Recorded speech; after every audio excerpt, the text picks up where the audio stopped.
भगत मेरे मुकुट मणि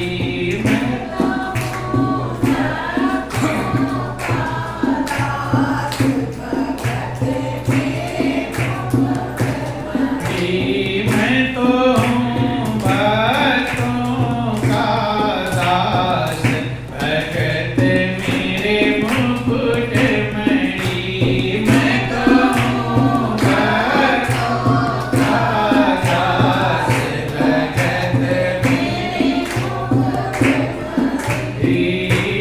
मुझको भजे भजूं मैं ताको हूँ दासों का दास मुझको भजे भजूं मैं ताको हूँ दासों का दास और सेवा करे करूं मैं सेवा सेवा करे करूं मैं सेवा हो सच्चा विश्वास यही तो मेरे मन में ठहरी मैं तो हूँ भक्तों का दास भगत मेरे मुकुट मणि मैं तो हूँ भक्तों का दास भगत मेरे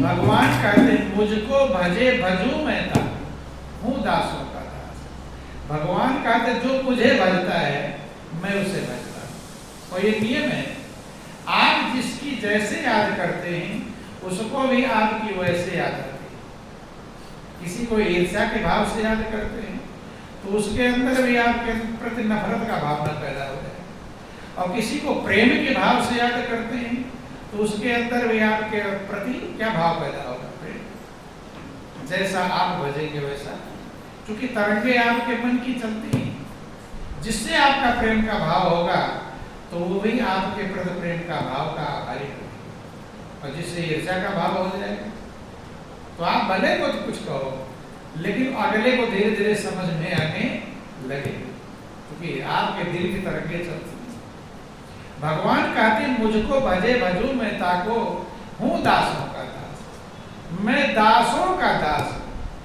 अर्थात जो मेरे दास हैं जो मेरे भक्त हैं मैं उनका दास हूँ और सेवा करे करूं मैं सेवा कहते जो मेरी सेवा करता है जो मेरे लिए अपने जीवन को लगाता है तो मैं उसकी सेवा करता हूं हो सच्चा विश्वास लेकिन उसका विश्वास सच्चा होना चाहिए विश्वास जितना रहेगा उतना ही प्रभु की तरफ से प्राप्त होगा क्योंकि विश्वास की ही कमी होती है और बिना विश्वास के भक्ति होती नहीं रामायण में लिखा गया कि बिन विश्वास भक्ति नहीं और ते ही बिनु द्रवहि न राम और राम कृपा बिन सपन्यु जीवन लह विश्राम बिना विश्वास के भक्ति होती नहीं और अगर भक्ति नहीं है प्रभु के चरणों में प्रेम नहीं है तो प्रभु द्रवित नहीं होते प्रभु की कृपा प्राप्त कर पाते नहीं अगर प्रभु की कृपा नहीं मिलेगी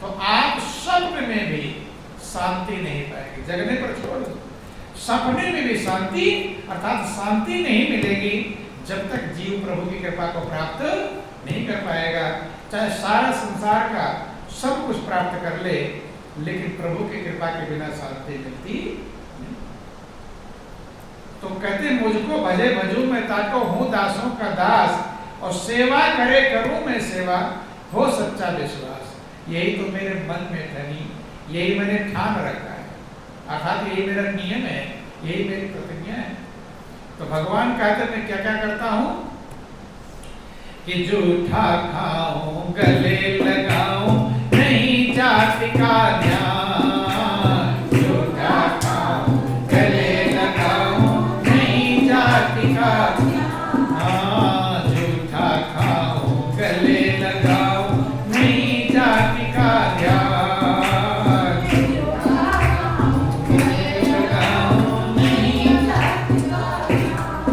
आचार विचार कछु नहीं देखूं आचार विचार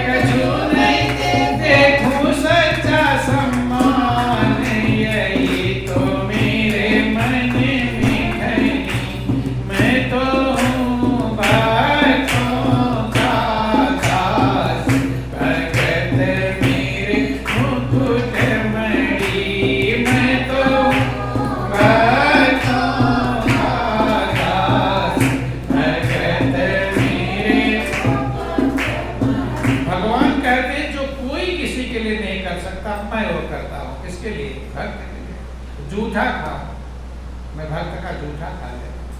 अभी घर वाले भी जूठा खाना खा कर थाली में दे दे कि लो खाओ, तो खुशी होगी, गुस्सा लगेगा, क्या लगेगा? भगवान का मैं जूठा खाता। आप लोग सुनते हैं सबरी के जूठे कहते हैं, गले लगाऊं, है? सुदामा जैसे को भी प्रभु ने कितना प्रेम से गले लगाया और इतना आंसुओं में रोए कि पानी परात को हाथ छुयो नहीं, नैनन के जल सो पग रोए। देख सुदामा की दीन दशा, करुणा करके करुणा दे दे। भक्त के भाव को देख करके भगवान कितने आंसू निकलेंगे, परात के जल की जरूरत नहीं। जूठा खाऊं गले लगाऊं, नहीं जाति का ध्यान, किस जाति का है? जाति पाति। जब सबरी ने भगवान से कहा था कि प्रभु मैं अधम जाति कि जय विद्या स्तुति करो तुम्हारी, अवधम जाति में जड़मति भारी। हमेशा अपने आप को तुच्छ समझना चाहिए, छोटा समझना चाहिए, ये सबरी शिक्षा लेनी चाहिए। देखो ध्यान देना, सबरी के पास 9 प्रकार की भक्ति मौजूद थी। कितने प्रकार की? 9। कहते सकल प्रकार भगत त्रितोरे। भगवान राम कहते सबरी तेरे पास सब प्रकार की भक्ति मौजूद है। और वो सबरी खुद को क्या कह रही है? जिसके पास सारी भक्ति मौजूद हो, किसी भक्ति कमी ना हो, और वो कह रही है कि अधम ते अधम अधमति नारी और तिन्मो मन मतिमंद आगारी। हे प्रभु मैं अधम से भी अधम हूं। हमेशा जब भी जीव भक्ति करने चलता है तो अपने आप को छोटा से छोटा, छोटा से छोटा, जितने छोटा समझ पाएंगे। कहना नहीं, कहना अलग है और समझना अलग। आपका दिल समझ ले, लोगों को नहीं समझना है। आप समझ जाए कि मैं कुछ भी नहीं। सबरी से शिक्षा लेनी चाहिए कि अधम ते अधम अधम अति नारी और तिन्मो में मतिमंद अघारी। यह पापों के नाश करने वाले प्रभु मैं अधम से भी अधम, उनमें भी नारी और उसमें मंद बुद्धि की। जिसके पास सब प्रकार की भक्ति मौजूद है वो अपने आप को क्या कह रही है? मंद। यही फार्मूला हनुमान का था। हनुमान ने भी यही कहा कि एक में मंद मोह बस और कुटिल हृदय अज्ञान, और पुनि प्रभु मोहि बिसारऊ दीन बंधु भगवान। हनुमान कहते तौ माया बस फिरो भुलाना, और ताते मैंने प्रभु पहचाना कि हे प्रभु आपकी माया के वशीभूत होकर मैं भटकता फिर रहा हूं, इसलिए मैंने अपने प्रभु को, अपने मालिक को, अपने स्वामी को मैं पहचान नहीं पाया। क्या कह रहे हैं? मैं माया के वश में फिर रहा हूं। एक मैं मंद मोह बस, एक तो मैं मंद हूं, मंद बुद्धि का, मोह के वश में हूं, कुटिल हृदय का हूं, अज्ञान। तो ध्यान देना, ये शिक्षा लेनी चाहिए प्रभु के भक्तों से कि हमारा हृदय कैसा होना चाहिए कि हम कुछ नहीं, किसी लायक नहीं, कोई गुण नहीं, कोई योग्यता नहीं। जब ऐसा भाव आ जाएगा, अर्थात आपका हृदय अपनी योग्यता से खाली हो जाएगा, तब तो प्रभु की कृपा रूपी योग्यता आएगी। और आपकी योग्यता आपके हृदय में भरी रहेगी, बर्तन नहीं खाली ना हो तो कहाँ आएगा? फिर कुछ आने वाला नहीं। तो बंधुओं ध्यान देना, भगवान कहते जूठा खाऊं गले लगाऊं, नहीं जाति का ध्यान, आचार विचार कछु नहीं देखो सच्चा सम्मान। उसका आचरण विचारण कैसा है ये मैं नहीं देखता, उसका हृदय कैसा है ये मैं देखता। कि पग चापूं और सेज बिछाऊं, नौकर बनूं हजार। पग चापूं और सेज बिछाऊं, नौकर बनूं हजार। अरे हाँ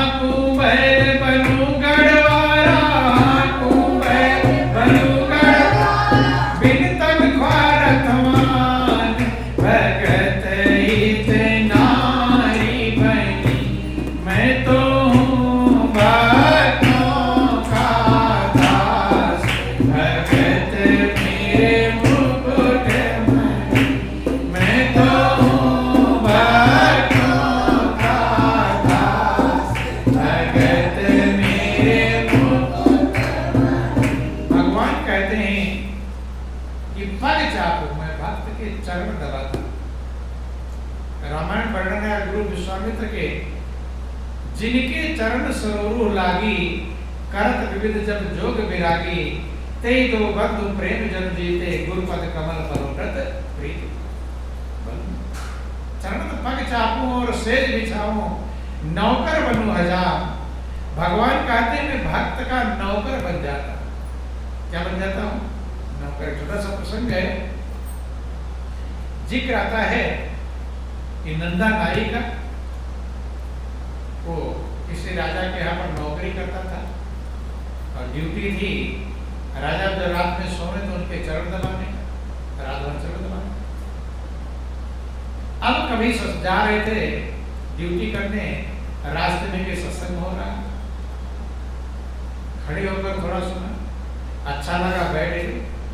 और ऐसा अच्छा लगा कि वो भूल ही गए कि मुझे ड्यूटी पर जाना है। वही रामायण में लिखा गया, राम भगत के वही अधिकारी और जिन सत्संग लगे अति प्यार।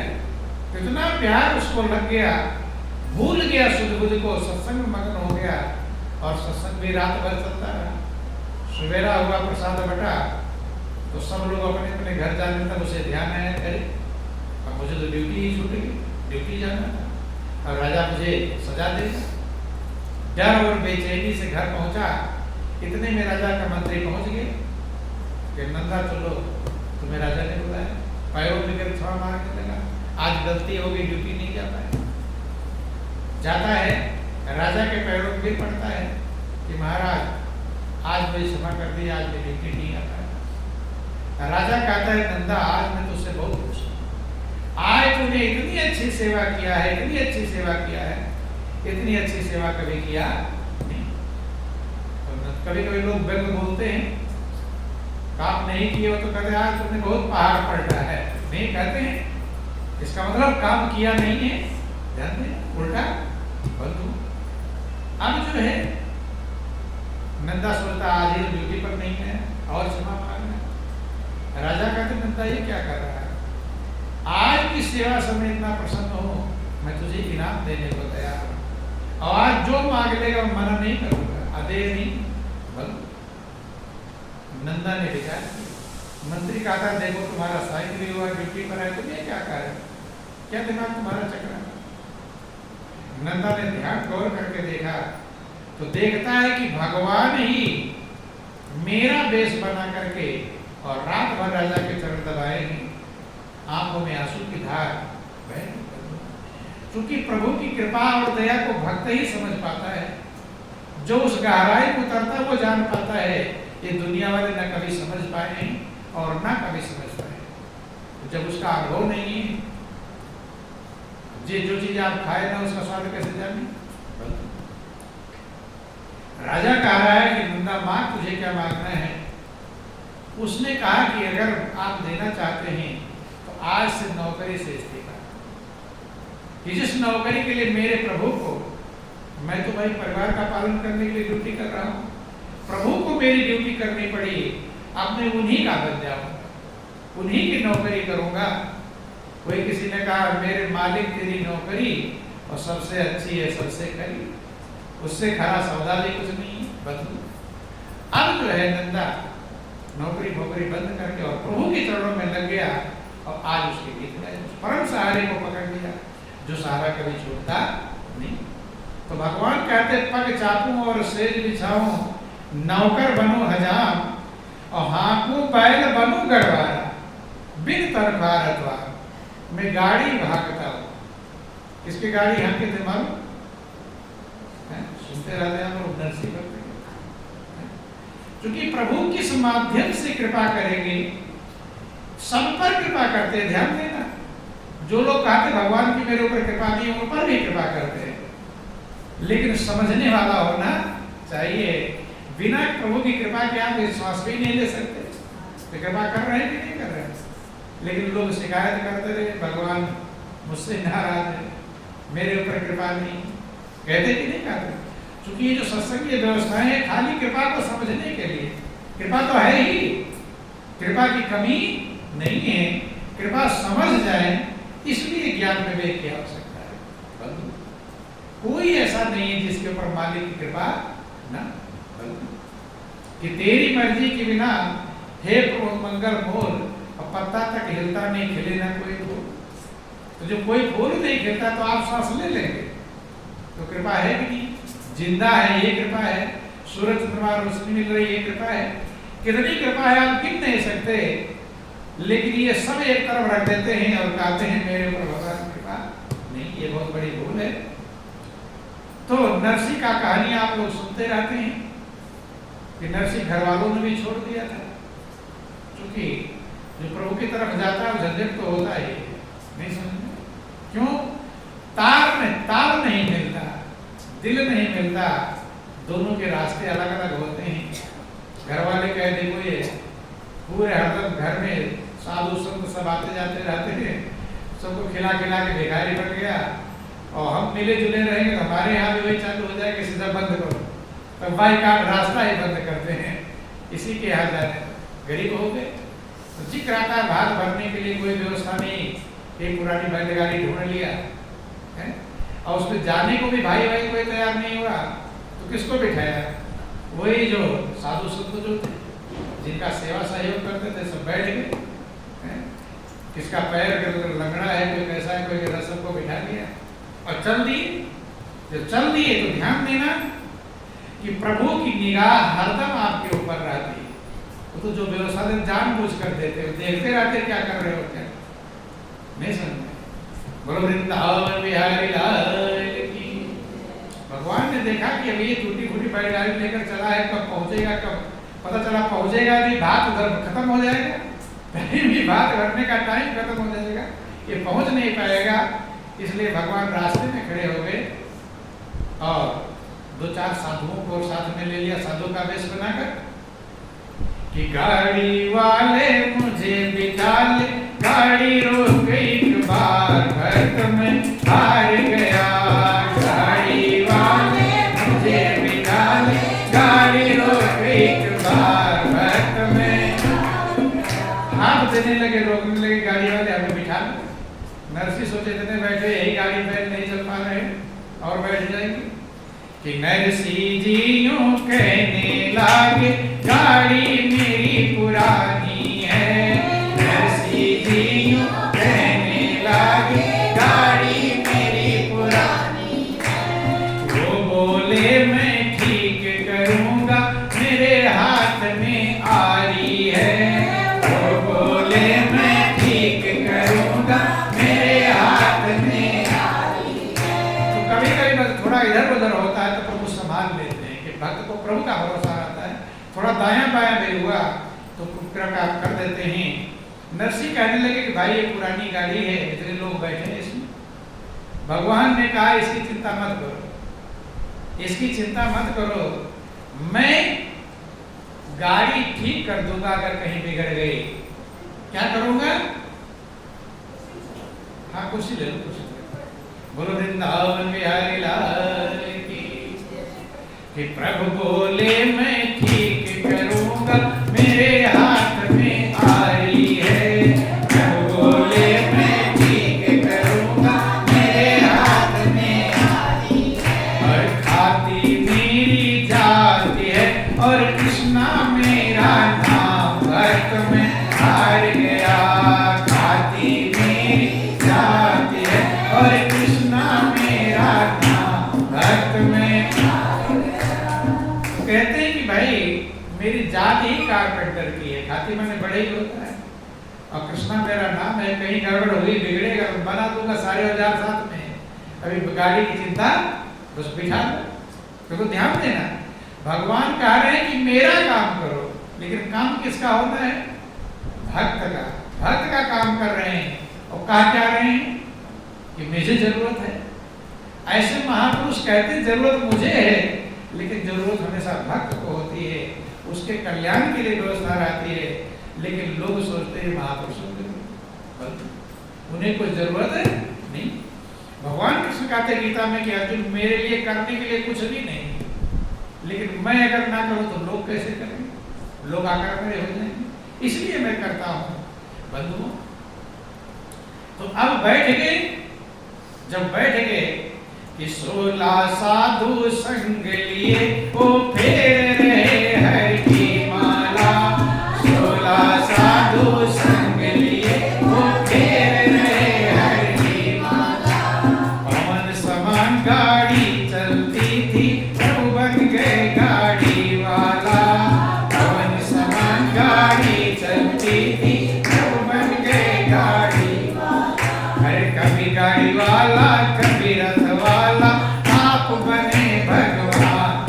रक्त में हार गया, कभी गाड़ी वाला कभी रथ वाला, आप बने भगवान रक्त में हार गया। बंधुओं ध्यान देना, अब गाड़ी जब चल नहीं रही है, भगवान ने कहा कि लगता तुम्हें हाँकने नहीं आता।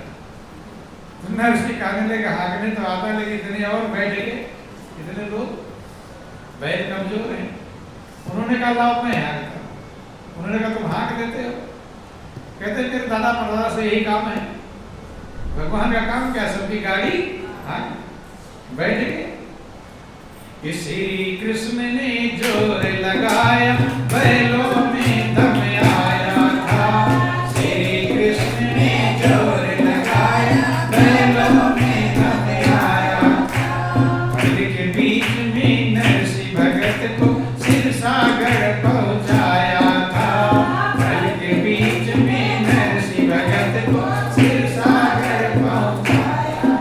जल्दी पहुंच गई गाड़ी, लोग समझ नहीं पाए, क्योंकि जीव नहीं समझ पाता प्रभु कब कहाँ क्या करते हैं। इसलिए कहीं भी कुछ हो वैसे ना समझ पाओ तो प्रभु की कृपा समझो, तो भी बात समझ में आ जाए। प्रभु को नहीं पहचान पाते, लेकिन ये समझो उसकी कृपा हो रही। जहां भी कुछ हो, मालिक की अगर कृपा समझ लेंगे तो भी काम चल जाएगा। पहचानना तो बहुत ऊंची अवस्था है बंधु। नरसिंह जैसे भक्त भी प्रभु को पहचान नहीं पाए। वही कहा कि हम जैसे बालक नादान, और करेंगे क्या तेरी पहचान। कि हम जैसे बालक नादान, करेंगे क्या तेरी पहचान।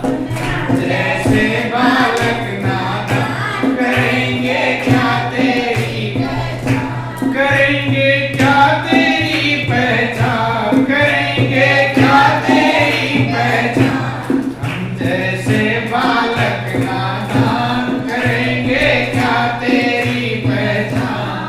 हम जैसे बालक नादान, करेंगे क्या तेरी पहचान। हम जैसे बालक नादान, करेंगे क्या तेरी पहचान। हम जैसे बालक नादान, करेंगे क्या तेरी पहचान। एक दिन मिले हरिहर वन में, एक दिन मिले हरिहर वन में। शंका हुई सती के मन में, शंका हुई सती के मन में। शंका हुई जब किया प्रणाम, करेंगे क्या तेरी पहचान। शंका हुई जब किया प्रणाम, करेंगे क्या तेरी पहचान। हम जैसे बालक नादान, करेंगे क्या तेरी पहचान। हम जैसे बालक नादान, करेंगे क्या तेरी पहचान। जब सती जो भगवान शंकर की अर्धांगिनी है, वे भी भगवान को पहचान नहीं, कब नहीं पहचान पाई, जब भगवान शंकर ने उन्हें प्रणाम किया। जय सच्चिदानंद जग पावन, अस कही चले मनोज कुसुम। भगवान शंकर प्रणाम कर रहे हैं और सती सोच रही कि सब भगवान शंकर को प्रणाम करते हैं। ये राजा के लड़के को प्रणाम कर रहे हैं कि शंकर जगत बद्ध जगदीशा, सुर नरमुन सब नावत सीसा। और तीन मुस्तई कीन परनामा, और कई सच्चिदानंद परधाम। कोई राजकुमारों को, राजा के लड़कों को प्रणाम कर रहे हैं और क्या कह रहे हैं, सच्चिदानंद कह रहे हैं, आप सत्य चेतन आनंद के स्वरूप हो, और परम धाम कहकर वर्णन कर रहे हैं। द्वापर में जो जन्म तुम्हारा, नख ऊपर गोवर्धन धारा। द्वापर में जो जन्म तुम्हारा, नख ऊपर गोवर्धन धारा। फिर भी समझा नहीं जहान, करेंगे क्या तेरी पहचान। फिर भी समझा नहीं जहान, करेंगे क्या तेरी पहचान। हम जैसे बालक नादान, करेंगे क्या तेरी पहचान।